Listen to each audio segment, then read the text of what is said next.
오늘은 교회로서 해야 할 일이라는 제목으로 말씀을 나누도록 하겠습니다.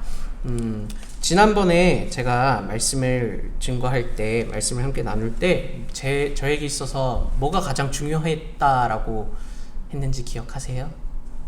먹는 거. 네, 기억하고 계시네요. 네, 근데 제가 그 먹는 거를 제일 중요하게 생각했는데 지난주에 먹지를 못했습니다. 왜냐하면은 건강검진을 받고 바로 집에 올 줄 알았는데 뜻하지 않게 용종이 있다 그래서 입원을 시키더라고요. 그래가지고 용종을 하나 뜯고, 그리고 그 이후로부터 다시 밥을 먹기 시작해서 월요일, 화요일, 수요일까지는 주일 밤부터 아주 배고팠습니다. 그랬는데 어제 또 병원에서 연락이 와서 건강하다고, 괜찮다고 그래서 더 열심히 먹고 있는 것 같습니다. 네. 근데 이제 뭐 그래도 이 사실을 목사님께 알려야 되니까, 목사님 저 이러이러해요 라고 그랬더니 목사님이 괜찮다고, 그냥 다행이라고 그러면서 이제부터 건강을 꼭 지키자고 그렇게 말씀을 계속 하셨습니다. 그래가지고 그치, 이제부터는 내 육체, 내 몸도 이제 잘 건강을 지켜야겠다라는 생각이 문득 점점 다가오는 것 같습니다. 전에는 건강을 지킨다라는 게 그렇게 와닿지는 않았었는데, 이제 내년이 되면은, 왜 웃으세요? 네, 저도 우와, 벌써 이제 30이 되는구나 라는 생각도, 여기 처음 왔을 때 25이었는데 벌써 30이 됐다라는 생각이 참 신기하다라는 생각도 들면서, 야, 이제 몸 관리도 해야 되겠다라는 생각도 막 들었어요. 근데 그러면서 무슨 생각이 들었냐면, 내가 몸만 관리해야 되나? 라는 생각이 드는 거예요. 나 하나님이랑 지금 관계가 건강한가? 라는 생각이 문득 드는 거죠. 네, 그 병원에 입원했을 때 어머니랑 전화를 하는데, 야, 성경책이라도 가져가서 읽으면 좋았을걸, 이러는 말씀을 들었는데, 그치, 왜 그 생각을 못했을까? 라는 생각도 들고, 뭔가 하나님과의 관계가 내가 지금 참 건강한가? 라는 생각이 문득문득 들더라고요. 그러면서 드는 생각이, 그러면 오늘 우리 교회는 하나님과 건강한가? 하나님과의 관계가 건강한가? 라는 그런 질문들이 조금씩 생겨나기 시작했습니다. 겉보기에는 너무나 항상 이제 너무나 웃음이 많고 행복해 보이고 정말 밝은 모습으로 함께 인사하고 축복하는 그런 교회인데, 근데 그 속에서 하나님과의 관계가 건강한 교회인가? 라는 그런 질문들이 떠오르게 되더라고요. 어떠십니까? 건강하신가요? 하나님과 관계가 좋으신가요? 건강한가요? 아니면 계속해서 건강검진을 받으셔야 되나요? 자, 하나님과의 관계가 우리는 계속해서 건강해야 한다라고 생각합니다. 특별히 오늘 본문의 말씀은요, 이 사도 바울이 아그리빠에게 자신을 변론하는 그런 말씀을 기록한 말씀인데요. 근데 좀 특별하게 저는 이 오늘 말씀을 어떻게 보려고 하냐면, 사도 바울의 과거의 모습과 지금 또 중간에 무슨 일이 하나 일어나고 그 이후에 현재의 모습을, 총 3가지의 모습을 살펴보면서, 그럼 우리 교회는, 또 교회라는 것은 어떻게 일을 해야 하고 어떤 모습과 어떤 삶으로 이 교회가 나아가야 할까라는 그런 말씀을 오늘 함께 나누면서 살펴보면 참 좋을 것 같습니다. 자, 바울의 과거와 현재는 언제로 기준을 나눌 수 있을 것 같은가요? 바울에게 있어서 가장 큰 사건이 언제라고 생각하십니까? 다메섹이라고 다들 만약 말씀을 하시는 것 같습니다. 자, 맞아요. 다메섹에서 예수님을 만난 그때를 기준으로 바울의 삶은 과거와 현재로 나눌 수 있다라고 생각이 됩니다. 자, 그러면 우리 26장 9절에서 11절 말씀을 같이 읽어보도록 하겠습니다. 시작! 나도 나사렛 예수의 이름을 대적하여 많은 일을 행하여야 될 줄 스스로 생각하고 예루살렘에서 이런 일을 행하여 대제사장들에게서 권한을 받아 가지고 많은 성도를 옥에 가두며 또 죽일 때에 내가 찬성 투표를 하였고 또 모든 회당에서 여러 번 형벌하여 강제로 모독하는 말을 하게 하고 그들에 대하여 심히 격분하여 외국 성에까지 가서 박해하였고 라고 바울은 자신의 그 과거에 대해서 이야기하고 있는 말씀을 오늘 기록했습니다. 자, 오늘 바울이 다메섹 이전의 삶을 어떻게 이야기했죠? 딱 하나로 얘기하자면 예수님을 박해하는 삶을 살았습니다 라고 고백했어요.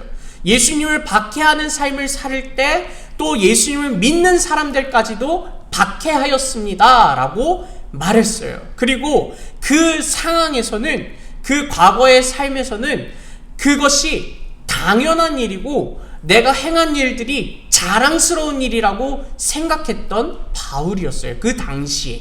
근데 오늘 이 말씀을 통해서 이 과거의 모습을 이야기하는 바울을 통해서 오늘 교회가 해야 할 일이 뭔고 하니 이 말씀을 한번 생각해 봤으면 좋겠습니다. 첫 번째로는 예수님을 만나기 이전의 삶을 기억하는 것을 교회는 해야 할 것 같다라는 생각이 들었습니다. 자, 세상에서는 이런 이야기들이 있어요. 다 이제 잊어버리고 훌훌 털어버리고 새로운 삶을 살아라 라는 이야기들을 많이 하잖아요. 그런데 그게 가능하다라고 생각하신가요? 이제 예를 들어서 무슨 잘못을 한 사람, 엄청나게 잘못한 사람이 있어요.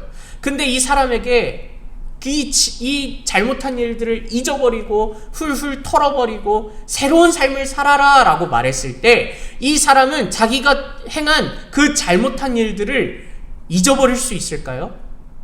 100% 완벽하게 잊어버릴 수 있냐라는 거예요.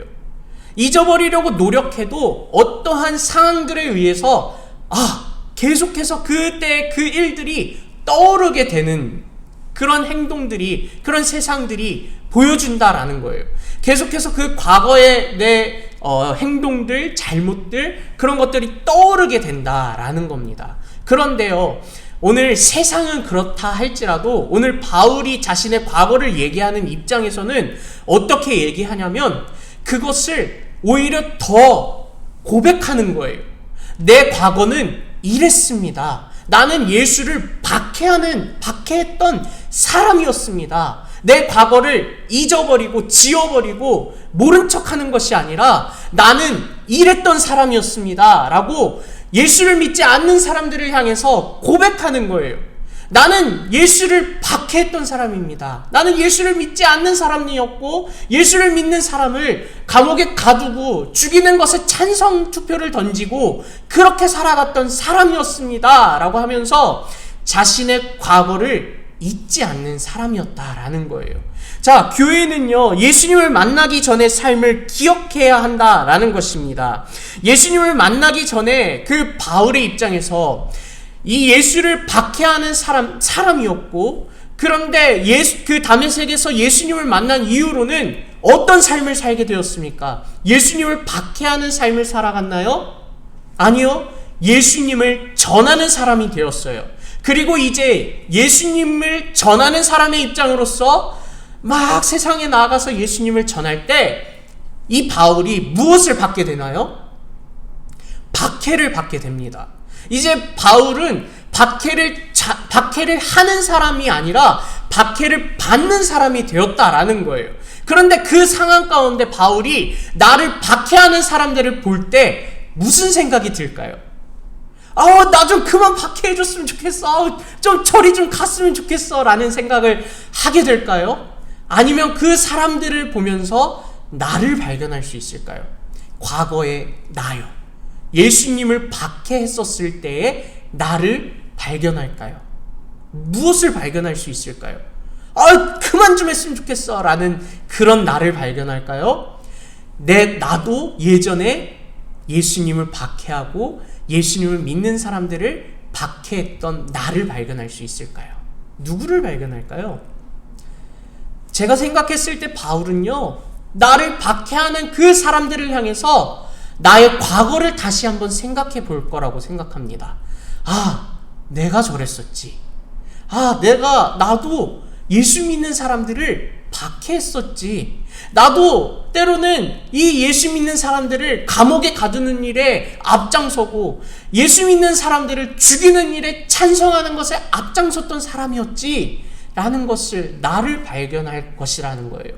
그런데 오늘 그런 교회의 입장에서 나의 과거를 기억하라고 하는 그 말씀을 생각해 봤을 때 나도 저 사람들처럼 아직도 이 죄악 가운데 빠져 허우적대는 사람들처럼 나도 그랬었지 라는 그런 마음들이 생각나줘야 되고 떠올라줘야 되고, 나의 과거는 잊어버린 채 저 사람들 왜 저래 라는 그런 손가락질을 하는 것이 아니라 나도 저랬었지, 나도 그랬었지, 내 모습과 같구나 라는 그런 마음들이 이 교회가 아닌 사람들을 향해서, 예수님을 믿지 않는 사람들을 향해서, 아니면 교회 안에서도 여전히 예수님을 믿는다라고 말하면서 예수님을 믿는 사람처럼 행동하지 않는, 믿지 않는 그런 사람들을 향해서 내가 가져야 할, 성도가 가져야 할 마음은 나도 그랬었지 라는 것임을 기억하셨으면 좋겠습니다.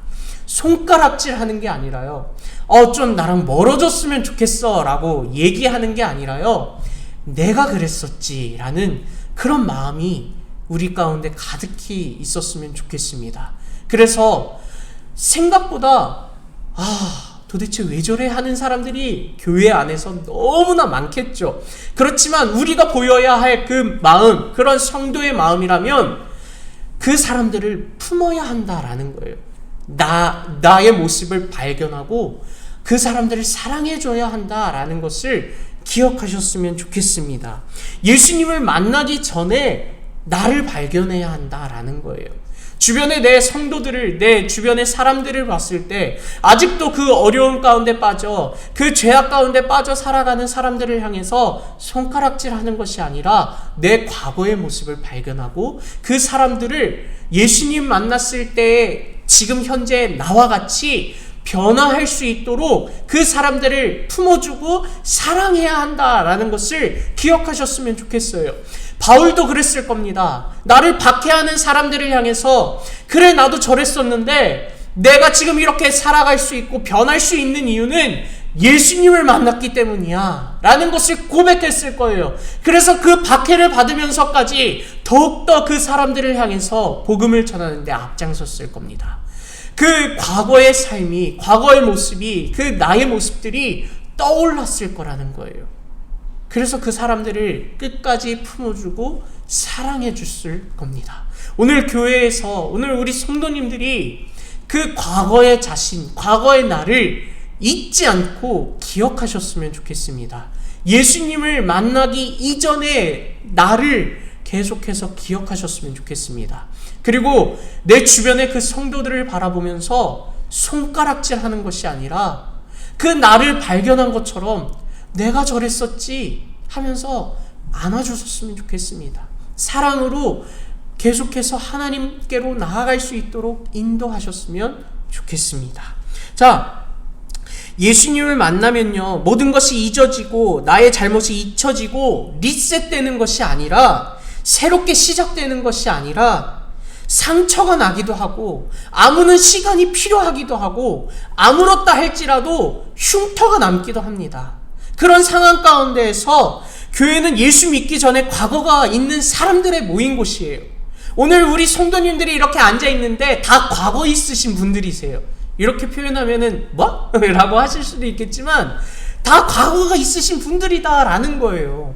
그 과거를 잊지 마시기를 축복합니다. 과거를 기억하시고 그 과거에 있는 모든 아직 예수님을 만나지 못한 그 사람들을 향해서 축복하셨으면 좋겠습니다. 우리가 이제 또 교회로서 해야 할 일이, 첫 번째는 내 과거를 잊지 않고 기억하는 것이었는데, 두 번째로는요, 바로 예수님의 길로 올바르게 걸어가는 교회가 되어야 한다라는 것입니다. 자, 우리 14절부터 16절의 말씀까지 한번 읽어보도록 하겠습니다. 같이 읽겠습니다. 시작!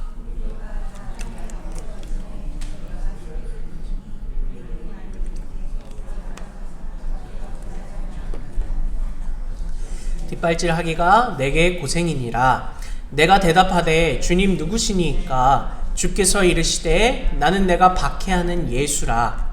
일어나 너희 발로 서라. 내가 내게 나타난 것은 곧 내가 나를 본 일과 장차 내가 내게 나타날 일에 너로 종과 증인을 삼으려 함이니. 아멘. 자, 오늘 예수님의 그 말씀 앞에 바울이 고백하는 것은 예수님이 이렇게 말씀하셨다라는 거예요. 자, 바로 가시체를 뒷발질하기가 내게 고생이다 라고 말씀하셨다라는 거예요. 자, 먼저 교회는요, 선한 일에 목적을 두는 단체가 아닙니다. 선한 일을 감당하기는 해야지만 그것에 목적을 두는 곳이 아니에요. 교회는요, 예수님을 만나는 공동체입니다. 예수님을 믿음으로 고백하는 공동체예요. 예수님이 나를 구원하심을 고백하고 믿으며 나아가는 공동체여야 합니다. 그럴 때 선한 일도 함께 뒤를 따라 와야 한다라는 거죠. 그런데 그런 교회가 걸어가야 할 그 길은 바로 무엇이냐라고 한다면 바로 예수님께서 걸어가신 그 길이다라는 거예요. 예수님, 그러면 이 길을 걸어가기 위해서는 무엇이 필요하냐라는 것인데, 오늘 예수님께서 바울에게 이렇게 말씀하셨다라고 합니다.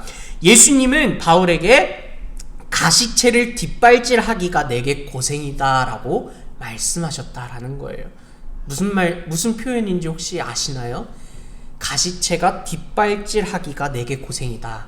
거의 무슨 사자성어 같이 되게 어려운 뜻인 것 같은데, 이 가시체가 뭐냐면은, 자, 이제 한번 상상을 해보세요.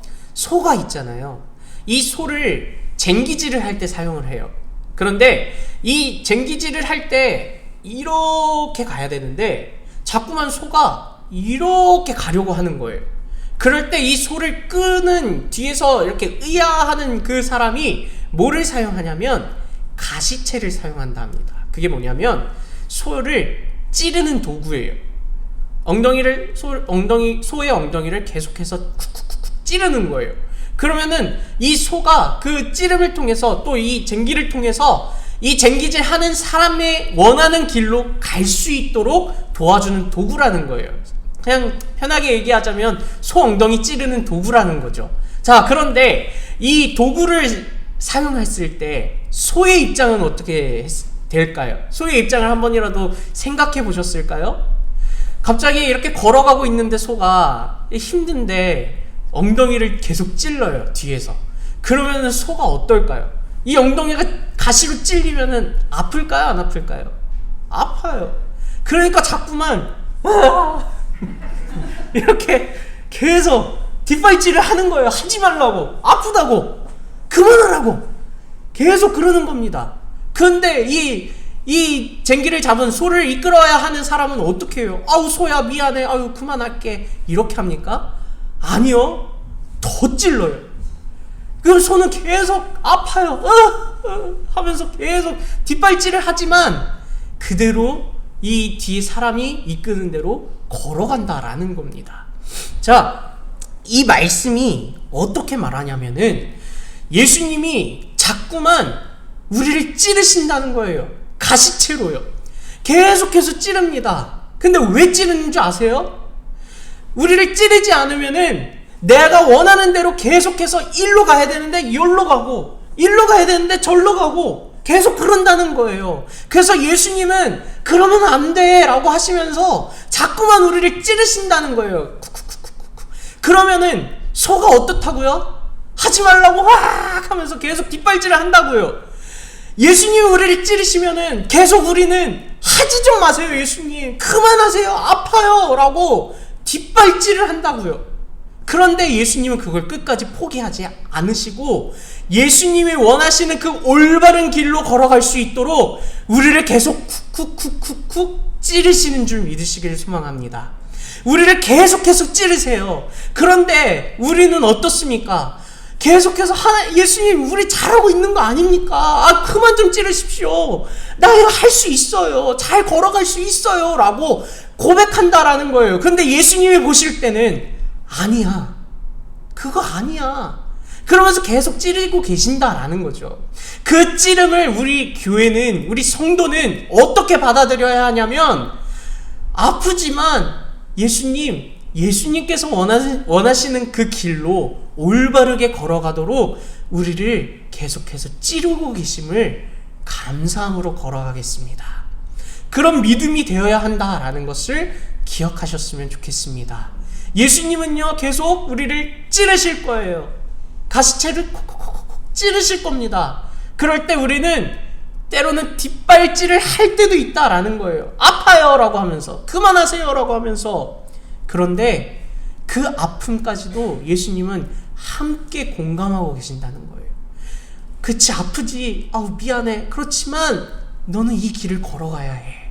내가 정해진 그 올바른 길, 내가 걸어갔던 그 올바른 길을, 믿음의 길을 너도 걸어가야 해 라고 하시면서 계속 우리를 찌르실 겁니다. 그 찌름에 기쁨으로, 감사함으로 예수님과 함께 걸어가셨으면 좋겠습니다. 교회는 그 올바른 길, 그 예수님의 길을 걸어가야 하는 그 중요한 사명이 있습니다. 이 세상에 좋은 선행을 위해서 교회가 세워지는 것이 아니라 그 올바른 길을 걸어가는데 우리에게는 가장 큰 사명과 가장 큰 마음들이 교회에 있어야 한다라는 것을 기억하셨으면 좋겠습니다. 세 번째로, 교회는요, 예수님의 보내심을 받은 자들입니다. 예수님은 가시채로 찌르기까지 하면서 우리에게 무엇을 원하고 계실까? 바로 17절과 18절의 말씀을 같이 한번 읽어보도록 하겠습니다. 시작!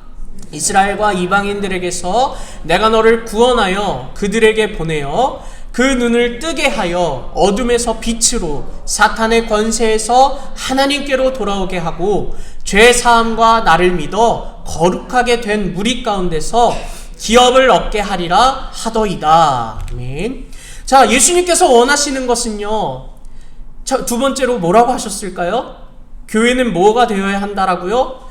예수님이 걸어가신 올바른 길을 걸어가야 하고, 세 번째로는 교회는 예수님의 보내심을 받은 자들이라고 했을 때, 우리는요, 혼자서만 그 길을 걸어가야 하는 것이 아닙니다. 교회가 함께 걸어가야 한다라는 것을 오늘 예수님이 말씀하고 계시는 거예요. 내가 너희를 교회 삼은 것은, 내가 너희를 보낸 것은 너희가 혼자서 그 길을 걸어가기 위해서 보낸 것이 아니라 너희와 함께 만나는 자들, 내가 사랑하는 자들과 함께 걸어가기를 원해서 너희를 보낸 것이다 라고 말씀하고 계신다는 거예요. 오늘 우리를 교회로 삼으신 것은, 교회로 부르신 것은, 교회를 또 보내신 것은 바로 예수님의 길을 걸어가는 그 길에 우리 모두가 함께 걸어가기를 원하고 계시는 줄 믿으시기를 소망합니다. 자, 예수님은 교회를 보내셨고요. 예수님은 바울에게 가시채를 사용하시면서 예수님의 길로 바울을 걷게 하셨어요. 그러면 이 바울은 그 길을 걸어가면서 어떻게 했을까요? 자, 우리 19절에서 23절까지도 준비를 안 했네요. 자, 19절에서 23절 말씀을 같이 한번 읽어보도록 할게요. 시작! 아그리빠 왕이여, 그러므로 하늘에서 보이신 것을 내가 거스르지 아니하고 먼저 다메섹과 예루살렘에 있는 사람과 유대 온 땅과 이방인에게까지 회개하고 하나님께로 돌아와서 회개에 합당한 일을 하라 전함으로 유대인들이 성전에서 나를 잡아 죽이고자 하였으나 하나님의 도우심을 받아 내가 오늘까지 서서 높고 낮은 사람 앞에서 증언하는 것은 선지자들과 모세가 반드시 되리라고 말한 것밖에 없으니 곧 그리스도가 고난을 받으실 것과 죽은 자 가운데서 먼저 다시 살아나사 이스라엘과 이방인들에게 빛을 전하시리라 함이니이다 하니라. 아멘.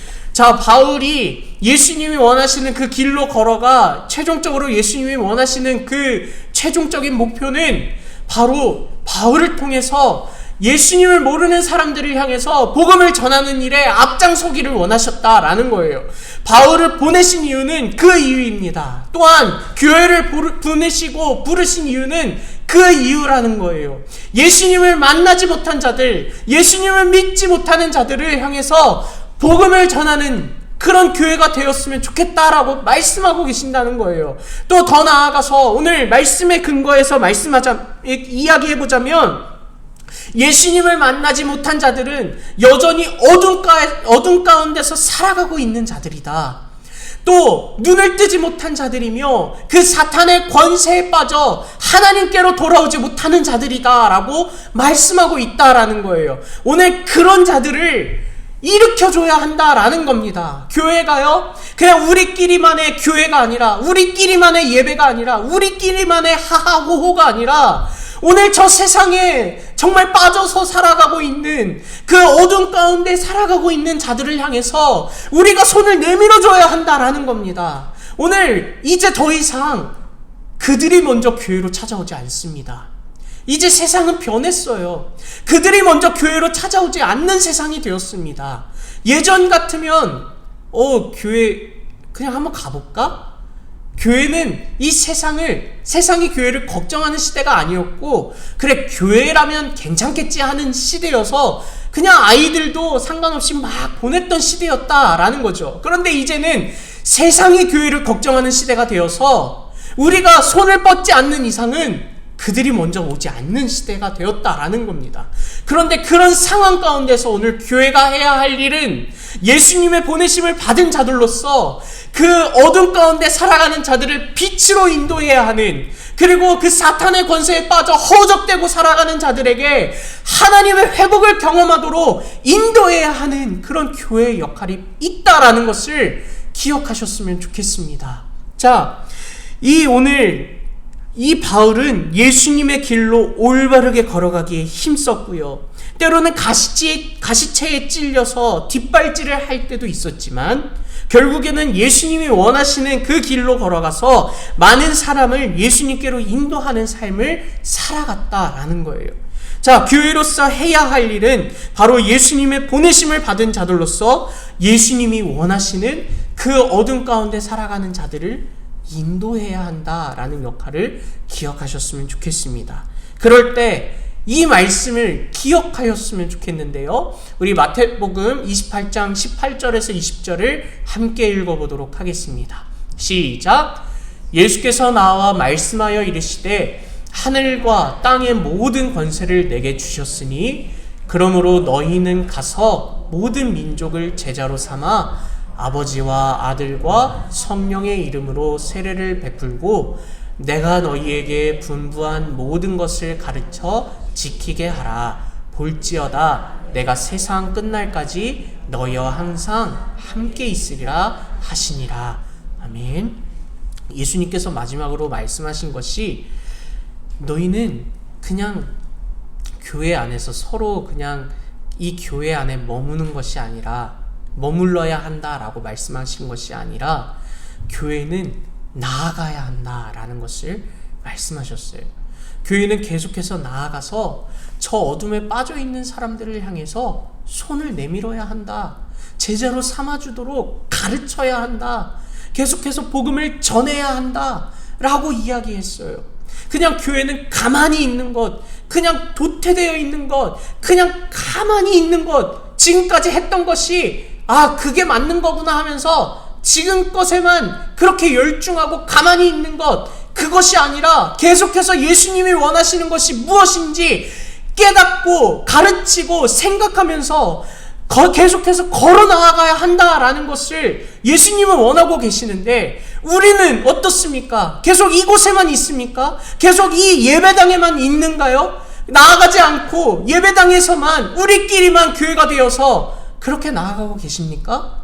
아니요, 이제는 세상에 나아가 우리가 교회를 전하고 복음을 전하고 예수님을 전하는 그런 교회가 되어야 함을 믿으시기를 소망합니다. 우리 교회는요, 예수님이 원하시는 교회는요, 우리끼리의 교회가 아니라 저 어둠에 빠진 저 마귀의 권세에 아파하고 신음하고 중독되어 있는 자들을 건져내기를 원하고 계신다라는 겁니다. 그들과 함께 하기를 원하신다라는 겁니다.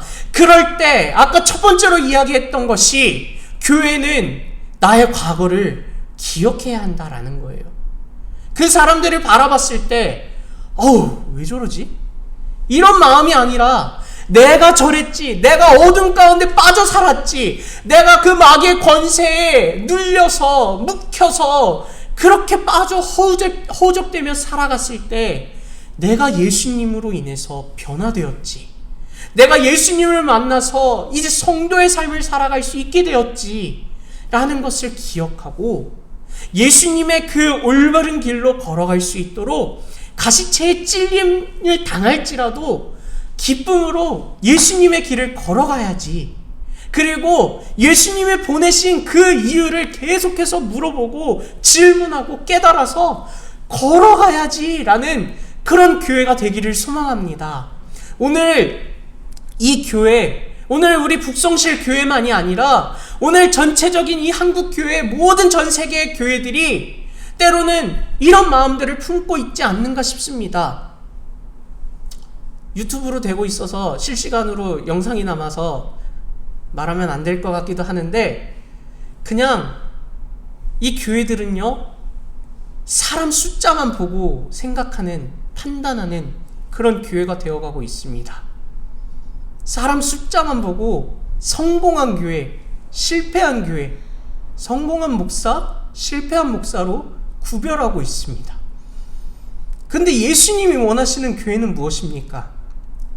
오늘 내 과거를 기억하는 사람들이 모인 교회, 아무리 누가 오더라도 그 과거가 중요하지 않고 예수님의 사랑을 전하는 교회가 되기를 원합니다. 그것을 원하고 계시지 않을까요? 예수님이 원하시는 것을 생각하셨으면 좋겠습니다. 예수님이 그 올바른 길을 걸어갈 수 있도록 계속해서 찌르고 있지만 예수님이 즐거워하실까요?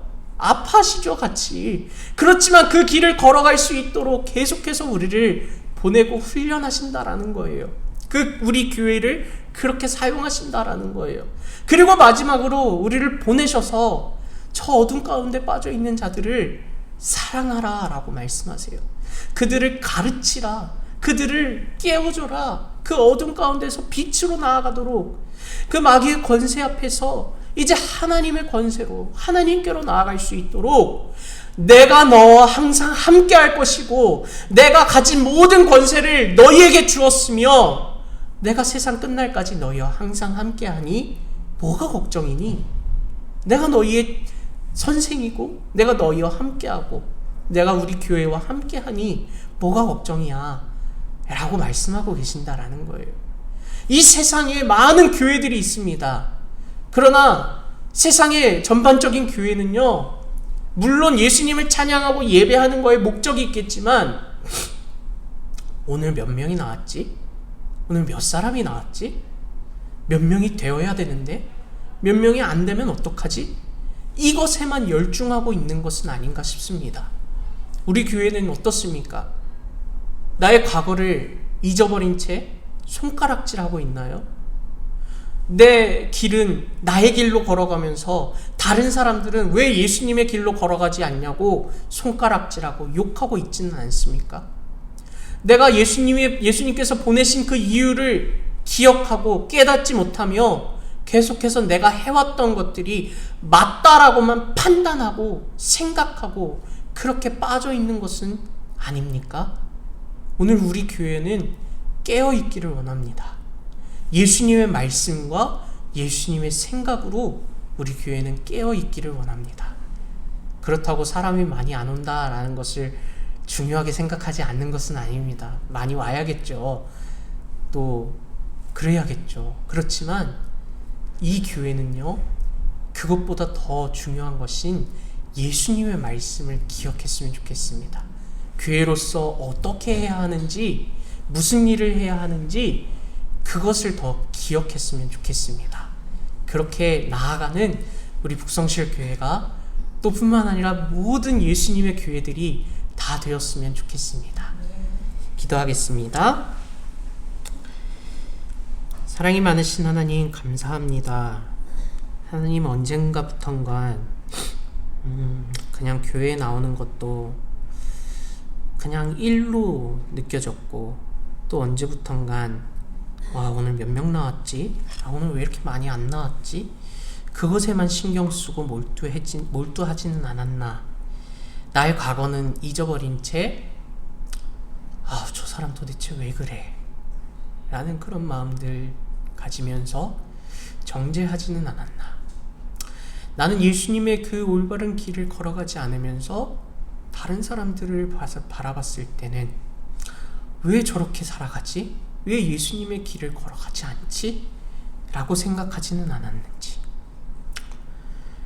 예수님의 부르심을 따라 살아가지는 않고 그냥 내 생각, 내 판단이 맞다라고 생각하면서 그렇게 나아가지는 않았는지, 우리의 믿음과 우리의 생각과 우리의 삶을 돌아보기를 원합니다.